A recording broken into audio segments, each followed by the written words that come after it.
La cuqueo, el empalador, la culeo, un taladrador, le meto el dedo, dice... Sin duda, considero que el mayor reto de este proyecto fueron las investigaciones. Yo venía de un modelo en donde era Wikipedia y copiar y pegar, pero no, en este proyecto se me hizo saber, aprender a investigar, sobre todo fuentes primarias, fuentes secundarias, el cómo citarlas, el cómo referenciarlas, cómo identificarlas una de otras y sobre todo identificar el lenguaje que manejaba cada uno, ya fuera objetivo o subjetivo. En esa fue que estuvo la principal complicación. El cómo lo resolví, la verdad es que aún no lo he resuelto como tal. Tengo que seguir realizando más proyectos y más investigaciones.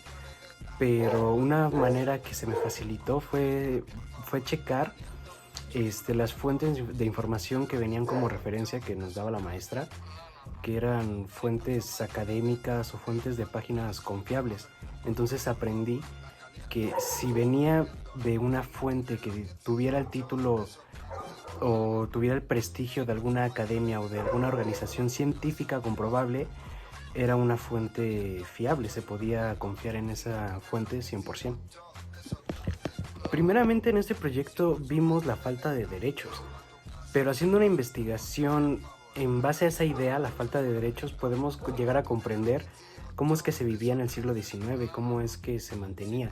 Podemos investigar por qué las mujeres no podían votar y de ahí sacamos el cómo se manejaban los sistemas políticos, los sistemas de elecciones de ese entonces y el por qué la mujer no tenía acceso, por qué existía todavía la esclavitud, y podemos llegar a conclusiones de que en ese entonces habían trabajos que se decían solo eran aptos para africanos, para personas de origen africano o simplemente esclavos que tenían mayores aptitudes. Ahí es en donde conforme nos basamos en una idea, mientras vamos rascando y rascando, llegamos a otras conclusiones, llegamos a otros temas que también son de interés y que nos ayudan a comprender por qué de la situación, y más que el por qué de la situación, cómo se vivía. Eso me ayudó a comprender la manera de funcionar del siglo XIX y algunos procesos históricos. Habilidades como tal que desarrollé con ese proyecto fueron, como ya las mencioné, de investigación y también el poder identificar en los textos o en los libros o incluso en videos palabras clave o ideas centrales, ideas principales que me ayuden a la investigación, que me ayuden a la comprensión del tema. Si puedo mencionar una competencia sería definitivamente el pensamiento crítico, ya que con la información que yo recibía podía identificar si era subjetiva, si era objetiva, y eso me ayudó mucho a poner una investigación, una información que fuera lo más clara posible, que no se inclinara a ninguna posición, que fueran simplemente hechos y datos.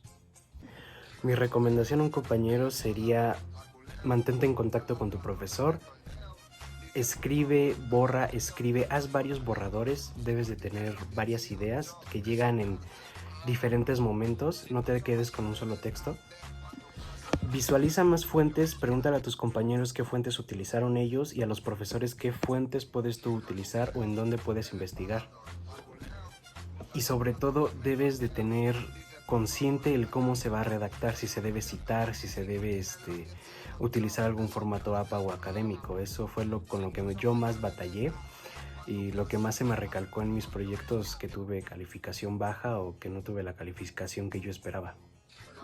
Si le pudiera agregar algo a este proyecto sería simplemente un poco más de información. Sé que sería un poco más de trabajo para la maestra, pero que en alguna clase viéramos una película relacionada a los temas y que después de, una vez terminado el proyecto, la maestra continúe con estos temas recomendándonos libros, autores o simplemente datos extra que nosotros no encontramos, no recopilamos o que ya teníamos pero no lo suficientemente claros. Si le pudiera quitar algo sería la cantidad obligatoria de fuentes primarias o secundarias. Simplemente eso.